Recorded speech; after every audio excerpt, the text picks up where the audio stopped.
Hi there, in this session we will see how to get running total in SQL, and we will see also some basic difference between aggregated and analytic function.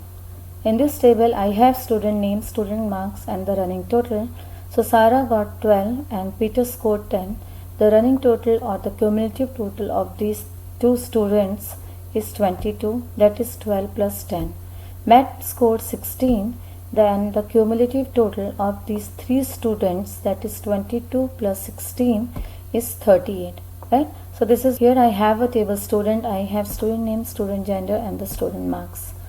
And if we use sum function in an aggregate sense, we usually get rows less than the incoming rows, right?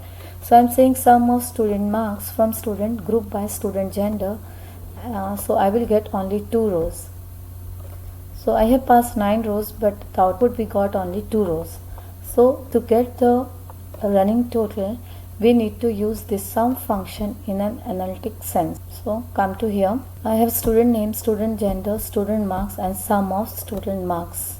Then I am saying over. Over function indicate that sum is being used in an analytic sense, not in an aggregate sense. Okay. Okay. Order by ID. ID is the column that has the unique values. This ID column is a primary field in my table. So when I run this, I will get the running total. The cell 22, 38, 51, this is the running total. Let me show you what happens if we take the column that has the duplicate values. So I am saying order by student marks. And student marks has the duplicate values.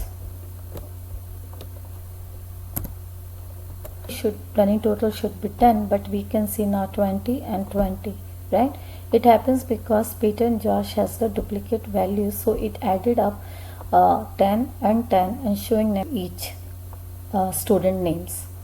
Again, if you see the Maya and the Winnie, ideally it should be 32 plus 13, so 45 should be come next to the Maya, and 45 plus 13, that is 58, should show next to Winnie. But we can see 58 next to Maya and the Winnie because it added up 13 and 13, that is 26, and then it's adding up this 26 with a 32. Okay, so let's take me the another column that has a duplicate value. So for all these three females, you see the cumulative total 40. So what happens here, because these values are duplicate, female, female, female, so it added up all these three values to here.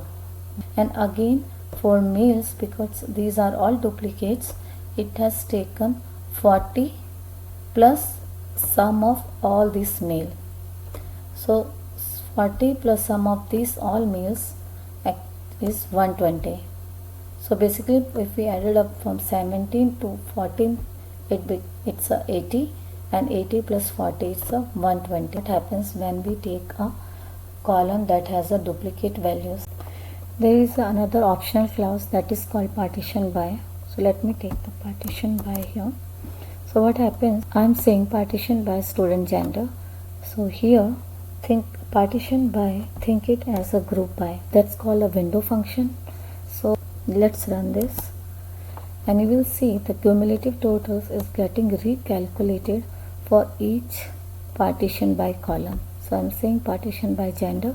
So first it has taken female and calculated the running total, and next time it has taken the male and recalculated the running total. So instead of 10 plus 40, that is 50, it's showing only 10 because it's recalculating the running total at the row number 4.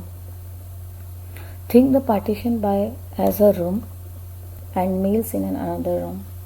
Okay, so in one room, first it will calculate the running total, then it will go to the another room that has only males record and it will calculate the running total for male only. So within each group, if you want to calculate the running total, then we use the partition by clause. So here as we see, we have the running total for the female first, 12, 12 plus 15, 27, 20 plus 13, 40, and later we have again it recalculated the running total for each meal, that is begin with 10 and 10 plus 16, that is 26, and so on. That's it for today's guys. Thanks for listening. Happy learning. Bye bye.